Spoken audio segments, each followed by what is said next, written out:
All those of you that are pastors, that you went to see the president, I challenge you, what word did Jesus tell you? None of you are sent by Jesus. You are a concoction of relationships, and you are the people spoiling Kenya. You don't allow 7 men that have understanding of time. Allow the king. They have no access to tell him what is happening. You will be forgotten. And the time has come to say things the way they are. You can hear what you want to hear, but for the sake of the kingdom, we will lay waste anything that is against it. I challenge you to write on social media, what did Jesus tell you to tell the president? Because no man met a king in the Bible without a purpose or a word. What was the word? Tell us. Then you come out and clap when Kenya is fading. You know what it took us? Something many of you will never know. What it took us to negotiate for peace. This is the time Jehovah put us in place for such a time. And we will not be Vashti. But if you remain completely silent at this time, relief and deliverance will come or will arise from the Jews from another.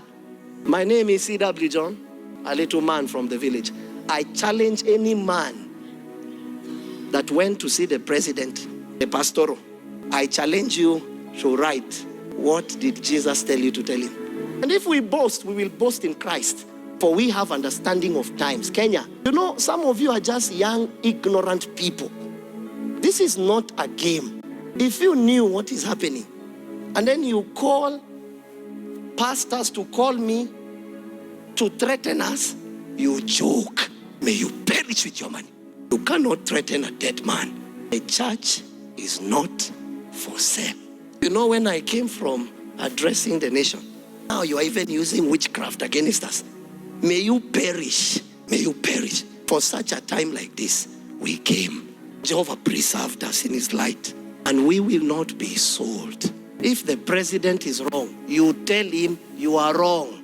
This is the problem, Mr. President, of pastoring your pastors. Mr. President, cabinet, you know, today I called one of them. Where is Kema? As my witness. Where is Wycliffe? Are you my witnesses? Okay. Called one cabinet minister, and they answered. I told the minister, this is not the plan. And before you lose your throne, repair. This is not the time to go and encourage the president. Many of you, I would like to ask you that met him yesterday and those other days, quality damage control preachers. Meanwhile, you can start what I call Papa syndrome, defending Papa. You can defend all your papas. But when the time comes, the sword will cut, and it is sharper. It cuts religiously, it cuts religiously, it cuts governments, it cuts. We had a plan. And that's why I've told you, I used to say it. What did you used to tell me? Preach Christ. Preach Christ. We shouted for almost 1.5 years. We shouted, don't increase tax. It will burn a nation. You reject to hear. Because now, pastors have to be friends with people. I've called the president to no avail. I've called the deputy president to no avail. I've called. The president has my messages for over a year. But before then, we were darlings. You used us. Jehovah has his day. Now that there is a problem, you are calling us secretly. No. There is no secret. You didn't look for votes in our houses. You looked for them publicly. So you will come out publicly. Yes. Hakuna. All those of you, how many people of your age died? Tell us.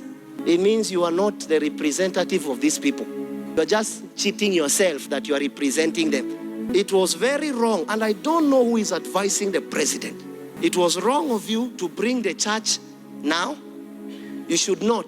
And let me make another advice, because you people reject to hear. So that's why we decided we are going to shout. Oh, this, I saw someone writing, this is not the right way to address. Hey, our people dying in our houses. What better way to address? Do you know how much you have tried to insist? Because we saw the problem. And because you have rejected to hear, we will shout publicly. There is nothing in private anymore. Our children are not dying in private. They are dying in public. And I will balance it. Give me time. That's why I'm not your average preacher. If you are struggling to hear this, please, there is a church next door. This is the time we were called for such a time as this. So if you have your own way of preaching Christ, I beg you, go and begin Lekwene or Lutapea Hub International Group of Ministries. The church is not aware. And that's why today I want to take time. And I want to warn all those people that are going to use these platforms now to increase their own financial capacities. I said it the other day. If you are listening to me, any politician, as I asked the minister today, if you gave me forget 1,000, 1 Kenya shilling, shout, then let the earth say that I'm a liar. But I will say this in parables. The church is not for sale. Stop doing damage control. If you have made a mistake, you come out to the people and you say, I'm sorry. I want to warn this government the second thing. I heard the president saying that all those people that did that offense to Nawafuata, Mr. President, follow me. You know, unfortunately, we are not under any man. I've never seen messages of people calling me my son like this season. When did you give birth to me? When we were struggling there, I was no one's son. I'm your son. I'm your son. I'm not aware.